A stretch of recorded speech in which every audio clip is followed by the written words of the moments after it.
What's up everyone, Jeff Newman here, back with another video. And in this week's video, we're gonna be talking about how to reach your fitness goals in 3 months. So the first thing to do is to set an attainable fitness goal. What can you actually reach within 3 months? And if your goal is to lose weight, think somewhere around like 1 pound of weight loss per week. So if there's 12 or 13 weeks within 3 months, then think about 12 to 13 pounds that you are gonna lose in the next 3 months. Now, obviously that's different for everyone, but that's just a general guideline for you to set a weight loss goal. Now, if your goal is to gain muscle, then it's a little bit different. You're gonna be looking at, the size of your muscles, how much you're actually weighing too, if you're okay like gaining weight and just gaining muscle, and obviously how much you are actually lifting too.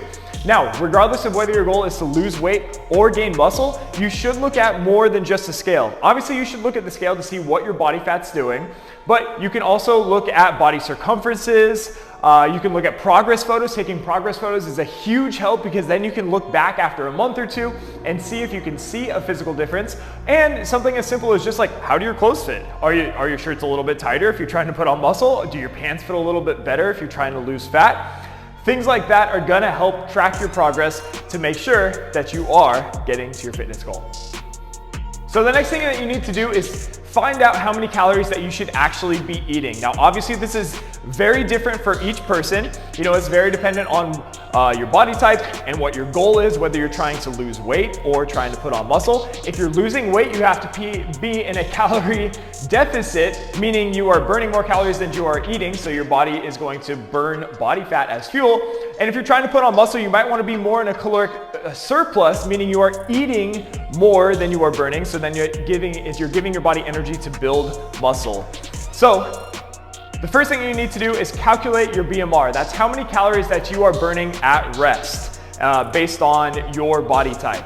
Then after calculating your BMR, you have to multiply your BMR by a certain amount of activity. On days that you're working out, you're gonna be a little bit more active, so you're gonna multiply your BMI by a little bit higher of a number. And on days that you're not working out, you don't need as many calories, so you're gonna multiply your BMR by a lesser number. Now you can Google search BMR, calculate your BMR. There's a bunch of different websites that you can do this on, and it'll give you the exact numbers to multiply that. But first things first, calculate your BMR, figure out how many calories that you should be eating, or figure out the amount that you are burning on workout days and non-workout days. So once you figure out how many calories that you need for a day, then it's all about figuring out what do those calories look like in terms of food. What do I actually eat for breakfast, lunch, and dinner? And there's a few different ways that you can do this. One way that's pretty easy is you can use a tracking app.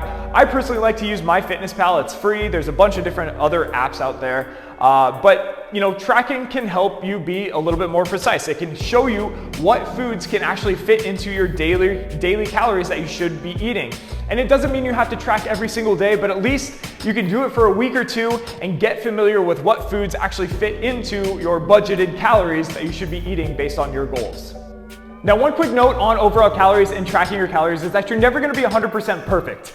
There's always gonna be those days where you completely eat way over the amount of calories that you should be, or you eat way under, whatever it is. There's gonna be those days and you're never gonna be 100% perfect. But over the span of 3 months, if you can have more days than not that you're eating the right amount of calories or around the right amount of calories, then you're definitely gonna be moving in the right direction towards your fitness goals, and you're gonna see way better results than you would if you weren't tracking and you were completely guessing on how much food to eat.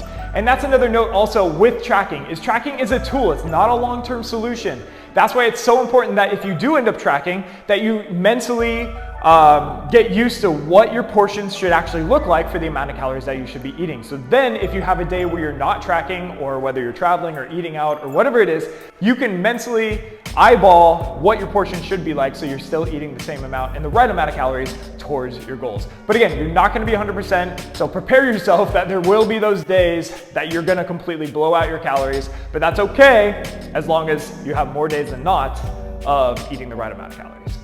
And another quick note just on food choices overall. Now, obviously we're trying to eat the best possible foods, the best quality foods within our calories. That's gonna make us feel better, give us more energy, and give us the right amount of like macronutrients and micronutrients and vitamins and minerals and stuff like that.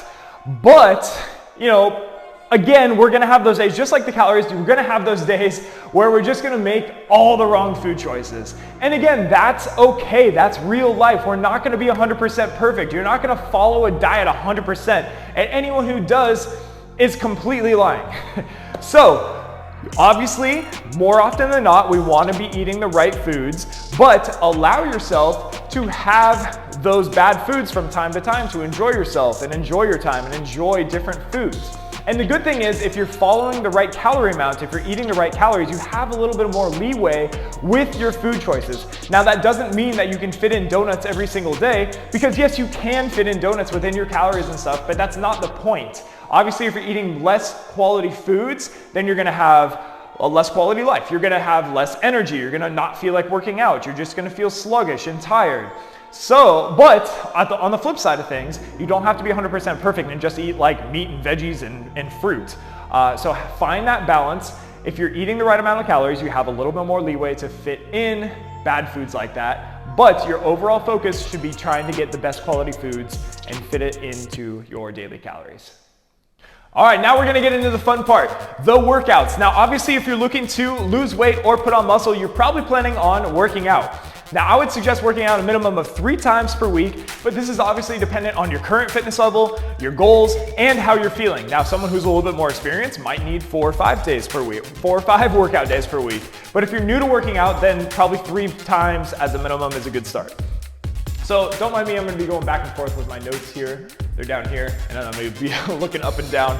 But obviously you have to be matching your workouts to your goals. If you're looking to put on more muscle and get stronger, then obviously you have to do some sort of strength training or resistance training.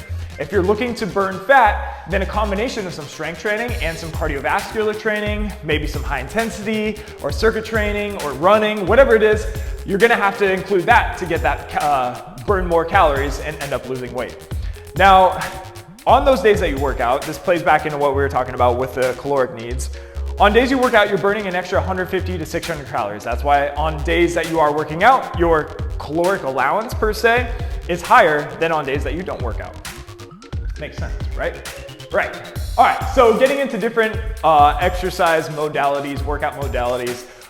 Strength training obviously is gonna help you put on muscle. So if your goal is to put on some muscle, then strength training is very important. But strength training also helps us burn body fat. The more muscle you have on your body, the more calories you're actually burning at rest. And that's because your body wants to burn more calories to help you maintain your muscle mass.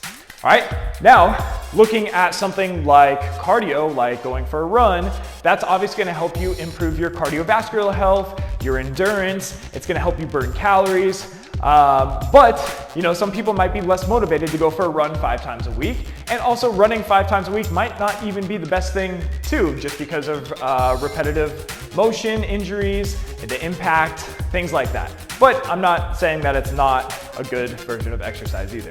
But it's always good to switch it up. So other versions of cardio can also be like circuit training or high intensity training. You know, high intensity training can burn just as many calories as running, and you can do it in a lot less time. Plus, high intensity training can incorporate various exercises that both work the upper body and the lower body. So obviously with running or biking, you're working a ton of legs, but if you can include some sort of circuit training or high intensity training where you're doing stuff like push-ups or overhead press and you're working at a high rate, so you're getting that cardiovascular effect with your heart rate up, and you're working different muscles throughout your body, you're gonna get the benefits of both some strength training and the cardiovascular training there. All right, but my point is that all these types of exercises are going to give you the benefit of, you know, burning calories, and then obviously if your goal is to put on muscle, then doing that resistance training is going to help you out there.